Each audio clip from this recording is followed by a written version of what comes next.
Voy a contarles una historia. Mi historia. No porque sea especial o única, al contrario, es dolorosamente común.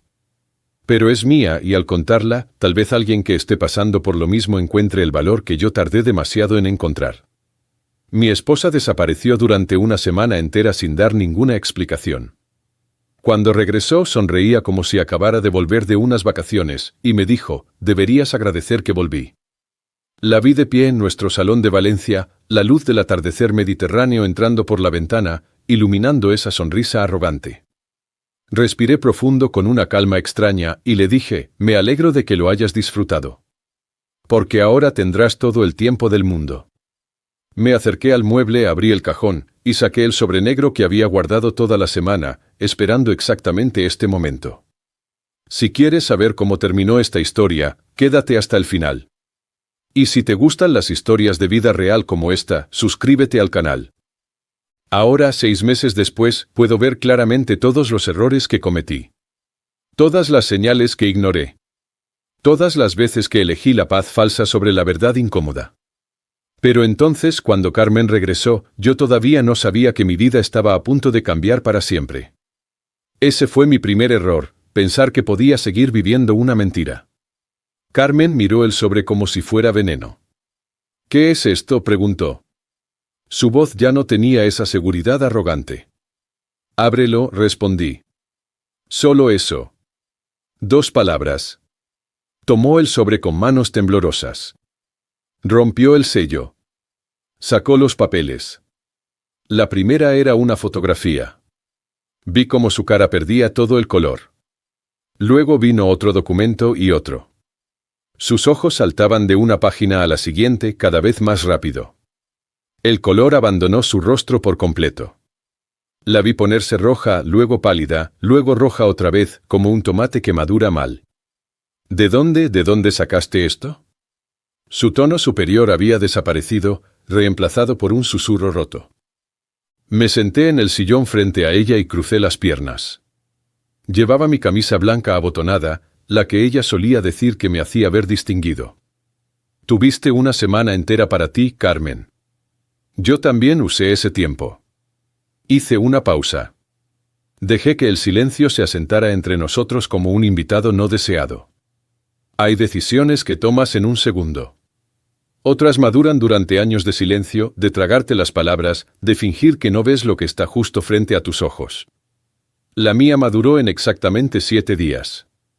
7 días en los que mi esposa desapareció sin dejar rastro, sin una llamada, sin una explicación. Y cuando regresó, actuó como si nada hubiera pasado. Como si yo fuera tan idiota que ni siquiera merecía una mentira bien elaborada. ¿Quieres saber qué hice mientras disfrutabas de tu libertad? Ella no respondió. Estaba paralizada. Los papeles temblaban en sus manos. Podía verla intentando procesar lo que estaba viendo, su cerebro negándose a aceptar la realidad. Contraté a un investigador privado. Un buen hombre, muy profesional. Me consiguió todo lo que necesitaba en menos de 3 días. Volví a hacer una pausa. Las fotografías con él. Los recibos del hotel que pagaste con nuestra cuenta conjunta. Los mensajes. Todos los mensajes, Carmen. Que se remontan a más de 2 años. Vi cómo sus rodillas cedían. Se derrumbó en el sofá, todavía aferrando esos papeles como si fueran su sentencia de muerte. Y en cierto modo, lo eran. Eli, ¿puedo explicar? No. Levanté una mano. Mi voz seguía suave, casi gentil. Eso fue lo que más me sorprendió de mí mismo en ese momento. Sin gritos, sin lágrimas. Solo una calma que venía de haber llorado todas las lágrimas posibles en privado. Ya no quiero explicaciones. Ya no. Me levanté y caminé hacia la ventana. Afuera, la vida continuaba. Los vecinos regaban sus plantas. Los niños jugaban en la calle. Todo era tan normal, tan ajeno al terremoto que estaba ocurriendo dentro de estas 4 paredes. Ahora entiendo que ese momento no fue sobre venganza. Fue sobre recuperar algo que había perdido sin darme cuenta, mi dignidad. Mi voz. Mi derecho a decir no a alguien que me había tratado como si no importara. ¿Sabes qué es lo que más duele, Carmen?, pregunté sin voltearme. Escuché un sollozo detrás de mí, pero no miré atrás. No es la traición en sí misma. Soy un hombre de 65 años. He visto suficiente del mundo para saber que las personas son capaces de cualquier cosa. Mi reflejo en el cristal mostraba a un hombre cansado, con canas en las sienes y líneas que contaban historias de trabajo duro. Lo que duele es que me trataste como un idiota. Como si fuera demasiado viejo, demasiado ciego para siquiera notarlo. El sollozo se convirtió en llanto, pero seguí sin voltearme. Mi madre, que en paz descanse, solía decir que el matrimonio es como la paella. Necesita tiempo, paciencia y los ingredientes correctos.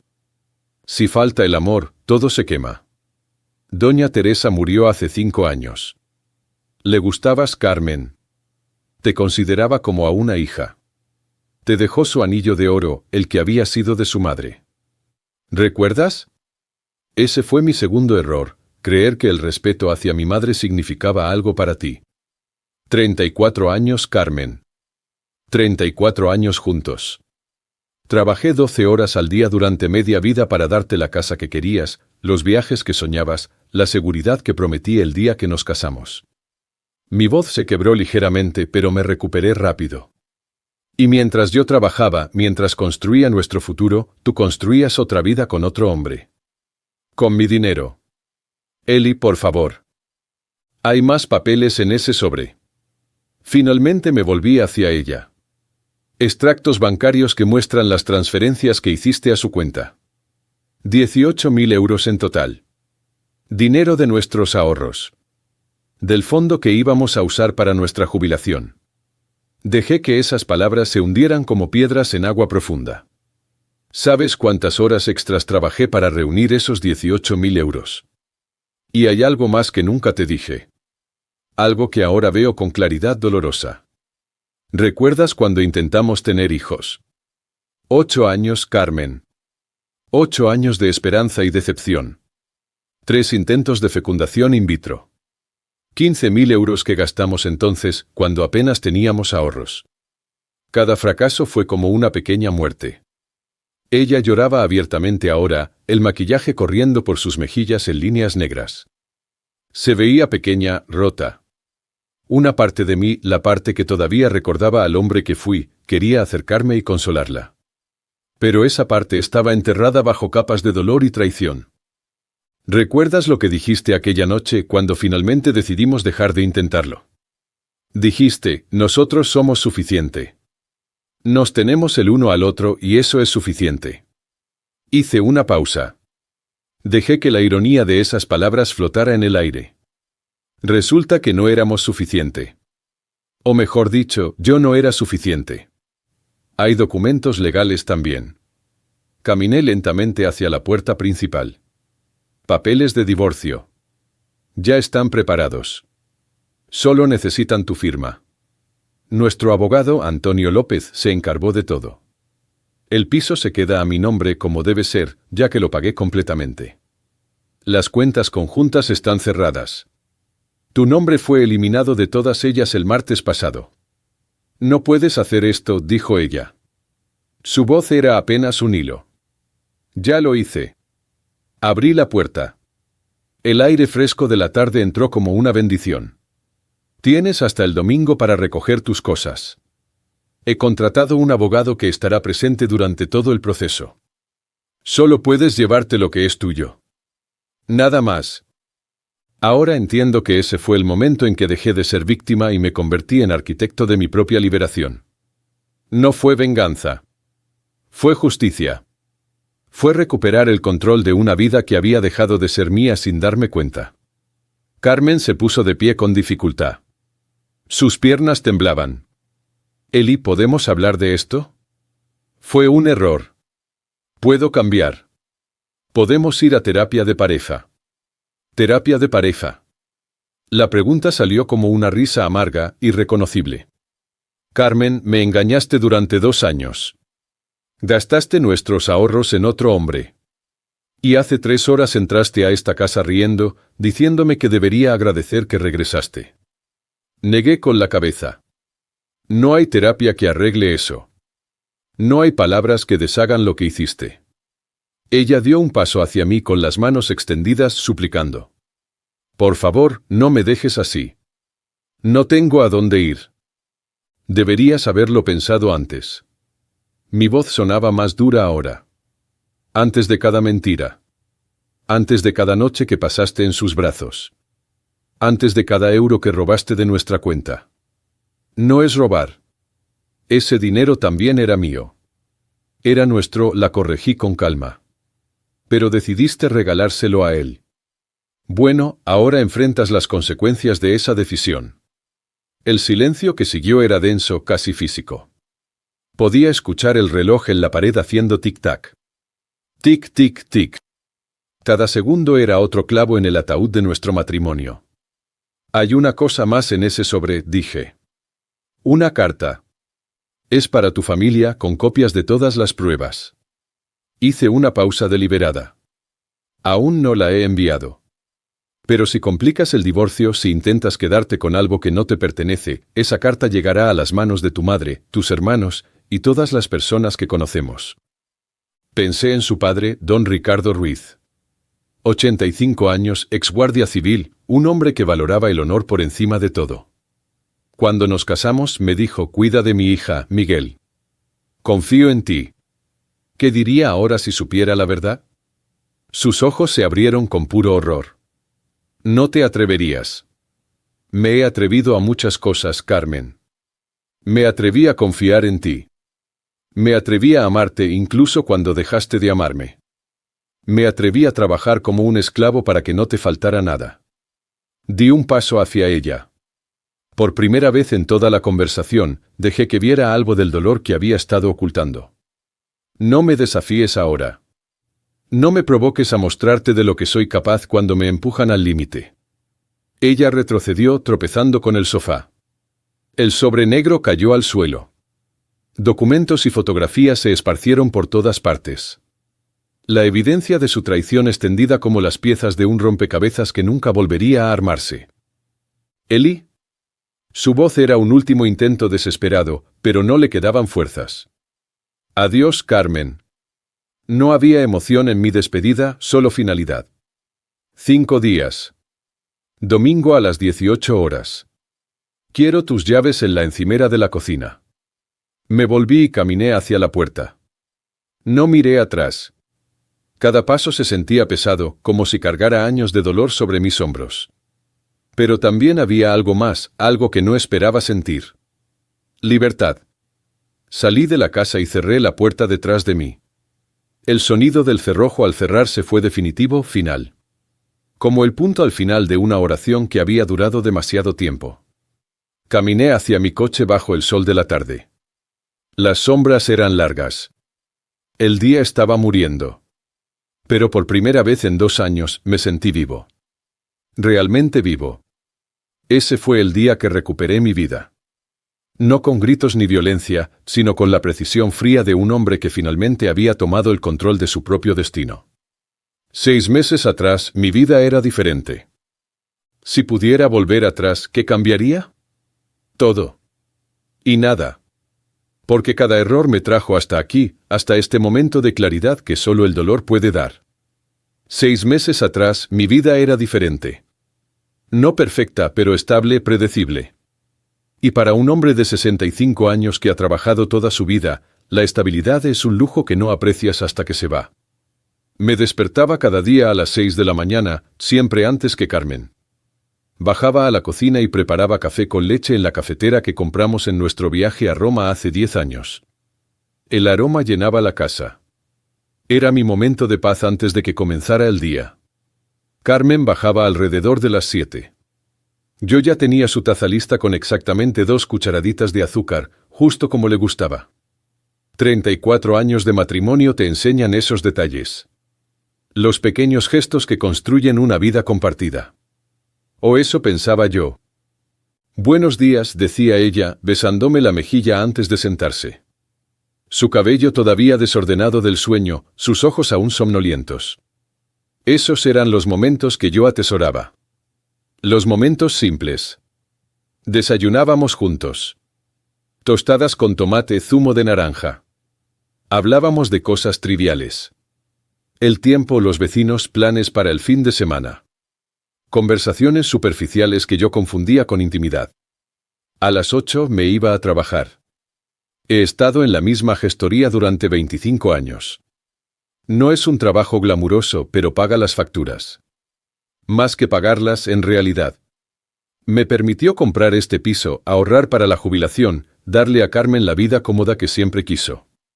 Llegaba a casa alrededor de las 6 de la tarde, a veces más tarde cuando había mucho trabajo. Carmen solía estar en el salón viendo la televisión o hablando por teléfono con sus amigas. ¿Cómo estuvo tu día?, preguntaba ella. Bien, mucho trabajo, respondía yo, dejando mi maletín junto a la puerta. Cenábamos juntos casi todas las noches. Yo cocinaba los fines de semana, ella se encargaba de las noches entre semana. Era un arreglo que funcionaba. O que yo creía que funcionaba. Los viernes por la noche eran nuestros. Íbamos a Casa Carmela, ese restaurante de paella en la playa de Malvarrosa. Don Fernando, el dueño, siempre nos recordaba. Nos daba nuestra mesa junto a la ventana, con vista al Mediterráneo. Yo pedía paella valenciana, ella pedía arroz al horno. Compartíamos una botella de vino blanco, hablábamos, reíamos. ¿De qué hablábamos? Ahora, intentando recordar, me doy cuenta de que no lo sé. Palabras vacías, risas automáticas, gestos ensayados de un matrimonio que ya estaba muerto. Pero ninguno de los dos se había dado cuenta. O tal vez solo yo no me había dado cuenta. Ese fue mi primer error, confundir el silencio con la paz. Creer que la ausencia de conflicto significaba la presencia de amor. Las primeras señales comenzaron hace unos 4 meses. Cosas pequeñas, tan pequeñas que las ignoré, las racionalicé, las convertí en algo normal. Carmen empezó a revisar su teléfono con más frecuencia. Durante las comidas, mientras veíamos la televisión, en la cama antes de dormir. La pantalla iluminaba su rostro en la oscuridad, y ella sonreía, mirando algo que nunca compartía conmigo. ¿Quién es?, preguntaba yo, intentando sonar casual. Elena, decía ella sin levantar la vista. Me está contando de su viaje. Elena, su amiga de toda la vida. Su excusa perfecta. Empezó a salir más. Reuniones con amigas que se alargaban hasta tarde. Cenas de trabajo que nunca había mencionado antes. Clases de yoga los martes y jueves por la noche. Es bueno que tengas tus propias actividades, le decía yo. Porque eso es lo que se supone que debe decir un esposo comprensivo. Es bueno que salgas de casa. Idiota. Eso es lo que era. Un idiota comprensivo. Su estilo de vestir también cambió. Más cuidadoso, más juvenil, supongo. Blusas nuevas que no recordaba haber visto antes. Un perfume diferente. Uno más caro, más sofisticado. ¿Es nuevo?, pregunté una noche, señalando su vestido rojo. ¿Esto? Lo tengo desde hace meses, respondió rápido. Demasiado rápido. Pero yo lo habría recordado. Siempre me fijaba en lo que llevaba puesto. Era uno de esos detalles que había aprendido a observar durante décadas de estar juntos. Las llamadas también cambiaron. Antes, cuando sonaba su teléfono en casa, contestaba delante de mí. Conversaciones normales con voz normal. Pero ahora se levantaba y se iba a otra habitación. Necesito privacidad, decía, cuando yo la miraba con curiosidad. Es Rosa. Está pasando por un momento difícil. Rosa, otra amiga, otra excusa. El sexo prácticamente desapareció. No es que fuera frecuente a nuestra edad, pero existía. Una vez a la semana, tal vez 2 si era un buen mes. Pero de repente, nada. Semanas enteras sin tocarnos. Estoy cansada, decía, dándome la espalda en la cama. Lo entiendo, respondía yo. Porque ¿qué más podía decir? Mi hermano Pablo fue el primero en decir algo. Vino a visitarnos un domingo. Carmen había salido temprano. Otra de sus reuniones con amigas. ¿Dónde está Carmen?, preguntó sentándose en la cocina mientras yo preparaba café. De compras, dije. Pablo me miró de una manera extraña. Una mirada que no supe interpretar en ese momento. Ahora sé que era lástima. Eli dijo después de un largo silencio. ¿Todo está bien entre vosotros dos? Por supuesto. ¿Por qué lo preguntas? Se encogió de hombros, pero la pregunta quedó flotando en el aire como humo que no se disipaba. Solo pregunto. Pareces diferente. Más callado. Estoy bien, insistí. Solo trabajo. Mucho estrés. Pero no era solo trabajo. Y en el fondo creo que ya lo sabía. Entonces, una noche de jueves, hace unos 3 meses, todo cambió. Hay momentos que dividen tu vida en antes y después. Momentos que cuando los miras atrás, te das cuenta de que nada volvió a ser igual. Para mí ese momento llevó una noche de jueves, hace 3 meses, cuando conduje por delante de casa Carmela. Había salido temprano de la gestoría porque tenía dolor de cabeza. Pensé en comprar algo para llevar. Y entonces la vi. Carmen estaba sentada en nuestra mesa. La que está junto a la ventana, la que siempre reservábamos los viernes. Pero era jueves. Y no estaba sola. Había un hombre frente a ella. No podía ver su cara claramente desde donde estaba parado en la calle, pero vi sus manos. Vi cómo él tocaba las manos de mi esposa sobre la mesa. Vi su sonrisa. Esa sonrisa que se suponía era solo para mí. Me quedé allí como un idiota durante 5 minutos completos. La gente pasaba a mi lado, el tráfico seguía fluyendo, el mundo seguía girando. Pero yo estaba congelado. Ese fue mi segundo error, no confrontarla inmediatamente. No entrar a ese restaurante y exigir una explicación. Pero tenía miedo. Miedo de que si lo decía en voz alta, se volvería real. Miedo de destruir lo que quedaba de mi vida. Miedo de estar solo a los 65 años. Así que me tragué las palabras. Las empujé hacia abajo hasta que dolieron en mi pecho como piedras afiladas. Eventualmente me fui. Volví a mi coche, conduje a casa, y me senté en el sofá oscuro, esperando. Carmen llegó a las 11 de la noche. ¿Dónde estabas?, pregunté cuando entró. Ella se sobresaltó. No esperaba encontrarme despierto. Con Elena. Te lo dije esta mañana. Elena, repetí. Sí, fuimos a cenar. La mentira salió de su boca tan fácilmente. Sin vacilación, sin culpa visible. ¿Dónde fuisteis? A ese sitio nuevo en el centro, el japonés. Mentira sobre mentira. Podría haberla confrontado allí mismo. Podría haberle dicho que la vi. Que sabía que estaba en nuestro restaurante con otro hombre. Pero no lo hice. ¿Por qué no lo hice? Miedo, supongo. Miedo de que si lo decía en voz alta, se volvería real.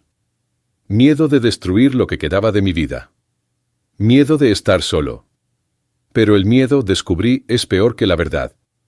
Porque el miedo te come desde dentro. Te convierte en alguien que no reconoces. Alguien que acepta mentiras porque la verdad es demasiado aterradora de enfrentar. Está bien, dije finalmente. Me alegro de que te hayas divertido. Ella besó mi frente como si todo estuviera bien. Como si no hubiera pasado las últimas 4 horas con otro hombre en nuestro lugar. No dormí esa noche. Me quedé despierto, mirando al techo, escuchando su respiración tranquila a mi lado. ¿Cómo podía dormir tan pacíficamente? ¿Cómo podía mentirme en la cara y luego cerrar los ojos sin remordimiento? A la mañana siguiente todo volvió a la normalidad. Café a las 6. Ella bajó a las 7. Desayunamos juntos como siempre. Pero algo había cambiado en mí. Empecé a observar más. A notar cosas que había ignorado antes. Recibos en su bolso. Rastros débiles de colonia masculina en su ropa. Los mensajes que borraba inmediatamente después de leerlos. Una tarde, mientras ella estaba en la ducha, tomé su teléfono. Tenía la contraseña anotada en algún lugar desde hacía años para emergencias. Nunca la había usado, nunca había sentido la necesidad hasta ahora. Mis manos temblaban mientras desbloqueaba la pantalla. Parte de mí esperaba no encontrar nada. Que todo hubiera sido mi imaginación. La paranoia de un viejo celoso. Pero ahí estaban. Cientos de mensajes con un número guardado como J. No los leí todos. No pude. Las primeras líneas fueron suficientes para sentir que el suelo se abría bajo mis pies. Extraño tu piel. No puedo esperar a verte el martes. Eres lo mejor que me ha pasado. Palabras que deberían haber sido para mí. Sentimientos que deberían haber sido míos. Seguí bajando.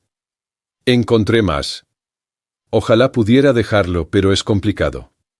Me siento viva cuando estoy contigo. Con él no siento nada. Yo era él. Ahora ni siquiera usaba mi nombre. Cerré el teléfono y lo puse exactamente donde estaba. Me senté al borde de la cama y respiré. Solo respiré. No lloré. No grité. No rompí nada. Solo me quedé allí en silencio mientras el vapor de la ducha se filtraba por debajo de la puerta del baño y mi matrimonio se desmoronaba en pedazos invisibles a mi alrededor. Carmen salió de la ducha 20 minutos después, con una toalla envuelta alrededor de su cabello. ¿Estás bien?, preguntó cuando me vio. Te ves pálido. Estoy bien, mentí. Porque ahora yo también podía mentir. Solo cansado. Esa noche, después de que ella se durmió, bajé a mi despacho. Abrí mi portátil y busqué en Google, Investigador Privado Valencia. Encontré 3 opciones. Llamé al primero de la lista a la mañana siguiente desde mi coche en el aparcamiento de la gestoría. Su nombre era Rafael García. Voz profesional, seria, sin juzgar. ¿Qué necesita, señor Santos? Necesito saber la verdad sobre mi esposa. Ahora entiendo que ese fue el momento en que dejé de ser víctima y empecé a ser el arquitecto de mi propia liberación. No con rabia, no con venganza, sino con la precisión fría de un hombre que finalmente había decidido que merecía la verdad. Esa noche tomé la decisión que cambiaría todo. Rafael y yo nos encontramos en una cafetería lejos de mi barrio. Un lugar donde nadie me conocía, donde nadie podría verme conspirando contra mi propia esposa. Era un martes por la tarde.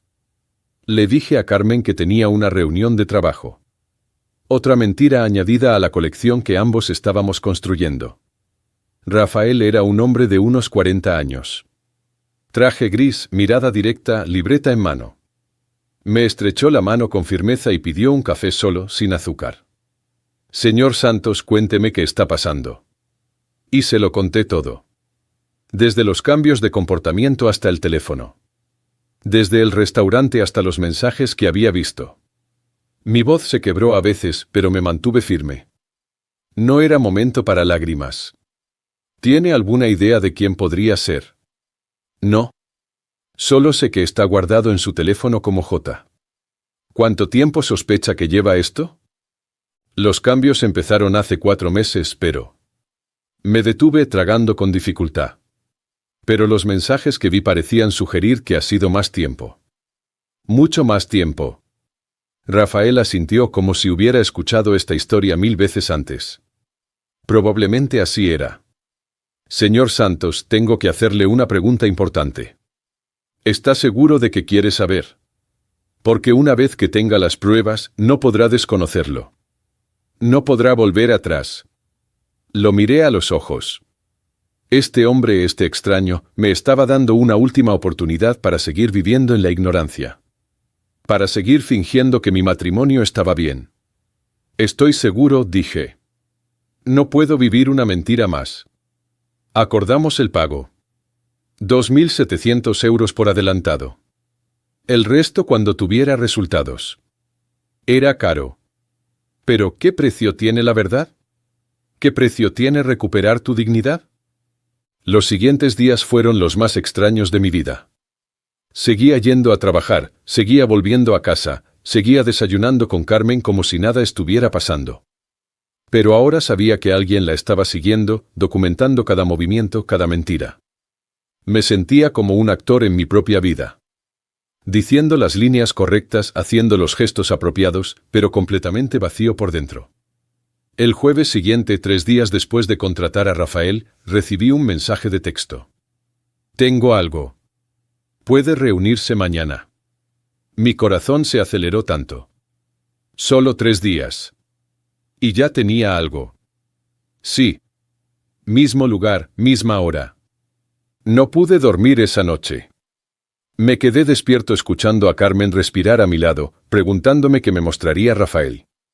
Preguntándome si estaba preparado para saberlo.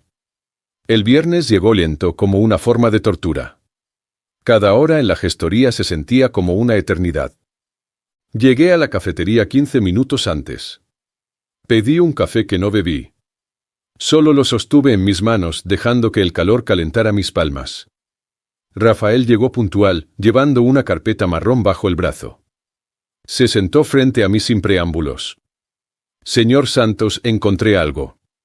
Y no va a ser fácil de ver. Muéstremelo. Abrió la carpeta. La primera foto me golpeó como un puñetazo en el estómago. Carmen, mi esposa, saliendo de un hotel boutique en el centro. No estaba sola. Un hombre estaba a su lado, tal vez 10 años más joven que yo. Alto, bien vestido. Su mano en la parte baja de su espalda. Esto fue el martes, dijo Rafael. El día que dijo que tenía yoga. Pasó a la siguiente foto. Los dos entrando en un restaurante que no conocía. Sentados en una mesa apartada, inclinados el uno hacia el otro. Íntimos. ¿Y el miércoles?, pregunté. Mi voz era apenas un susurro. El miércoles también. Más fotos. Diferentes lugares. La misma historia. ¿Quién es él? Su nombre es Javier Moreno. Tiene 50 años. Trabaja en el sector inmobiliario. Rafael hizo una pausa. Y aquí es donde se pone peor, señor Santos. No sabía cómo podía ser peor. Pero Rafael sacó más papeles de la carpeta. Revisé sus extractos bancarios como usted autorizó. Hay transferencias. Muchas transferencias a su cuenta. Miré los números. 500 euros aquí, 1000 euros allá, 2000. Las fechas se remontaban a casi 2 años. Sume el total, dije.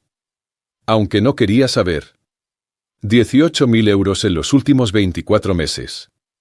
18.000 euros de nuestros ahorros. Del dinero que había ganado trabajando horas extras. Del fondo que habíamos creado para nuestra jubilación. Para viajar.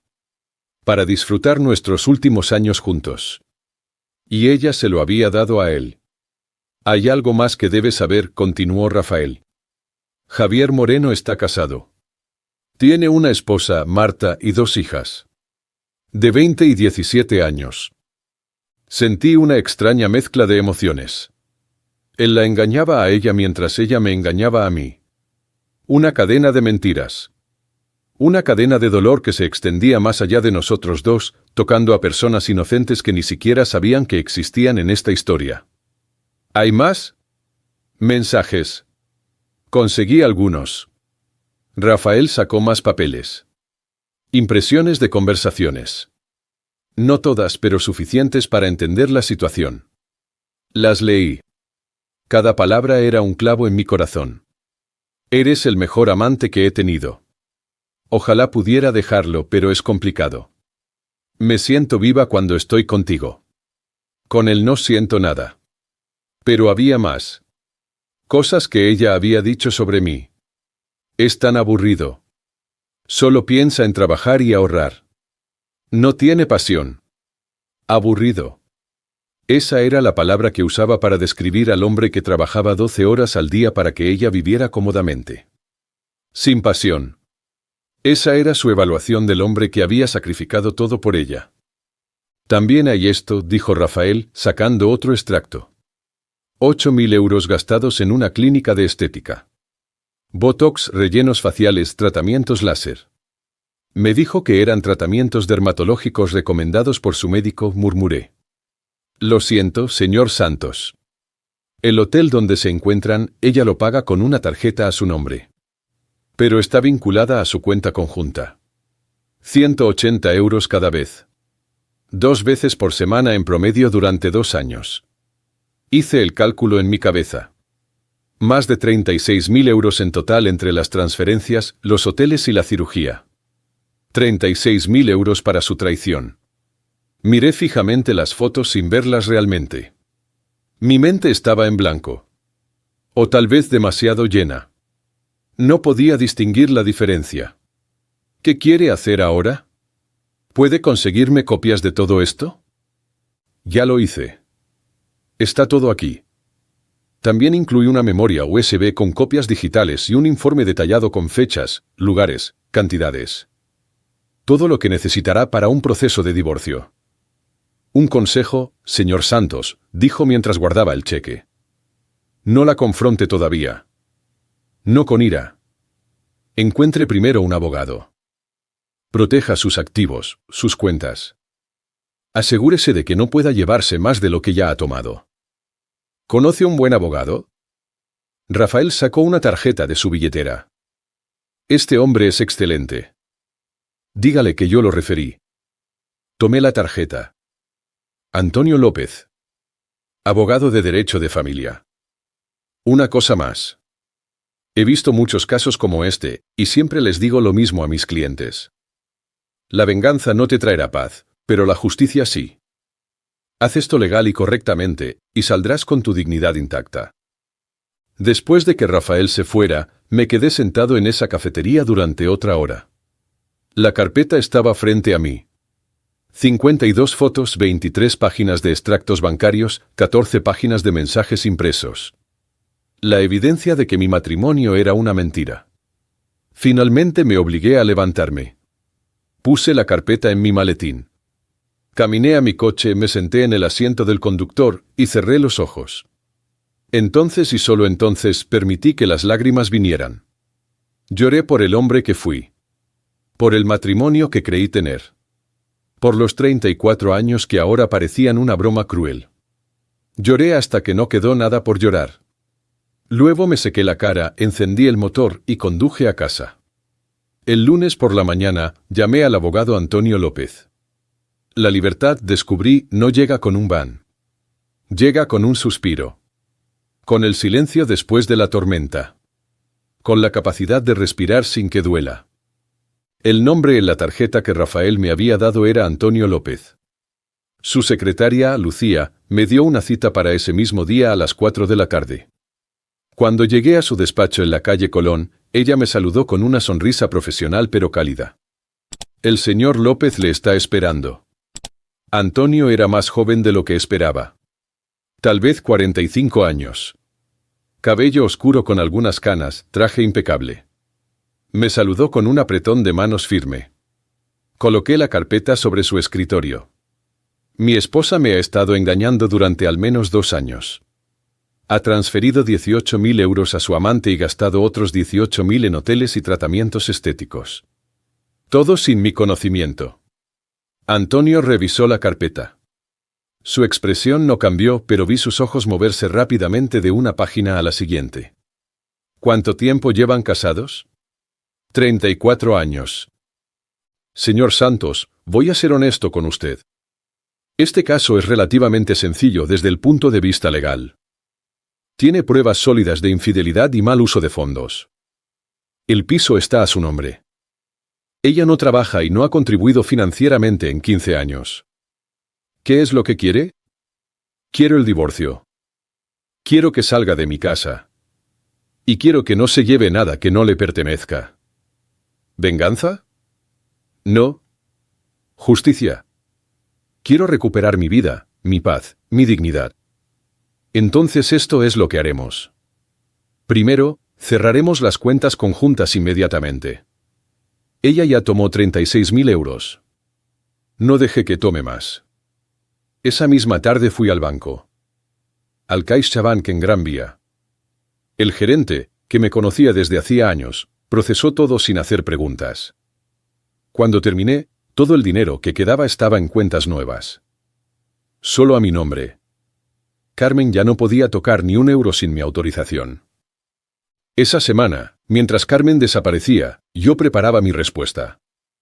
Y cuando regresó, con esa sonrisa arrogante, diciéndome que debería agradecer, yo ya estaba listo.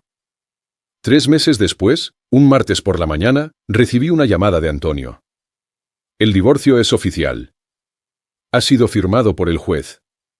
Legalmente, usted es un hombre libre, señor Santos. Libre. La palabra resonó en mi mente de una manera extraña. Después de 34 años, era solo yo otra vez. Solo Miguel. Mi hermano Pablo venía a visitarme cada semana. A veces traía a su esposa Isabel. Una tarde me dijo, «Te ves diferente. Más ligero. Me siento diferente. ¿Has pensado en salir con alguien más? ¿Conocer a alguna mujer?» La pregunta me hizo reír. Pablo, tengo 65 años. No busco romance. Busco paz. Empecé a hacer cosas que había olvidado que me gustaban. Volví a leer. Compré un libro sobre la historia romana que siempre me había interesado y lo devoré en una semana. Empecé a cocinar de verdad.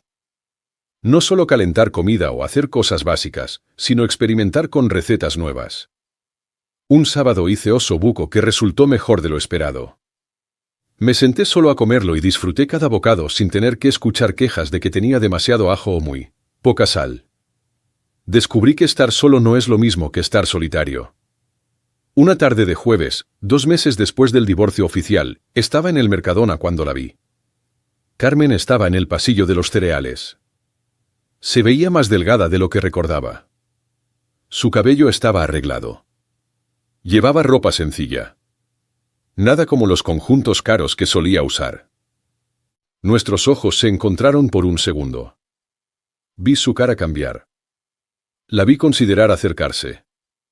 Pero algo en mi expresión debió detenerla.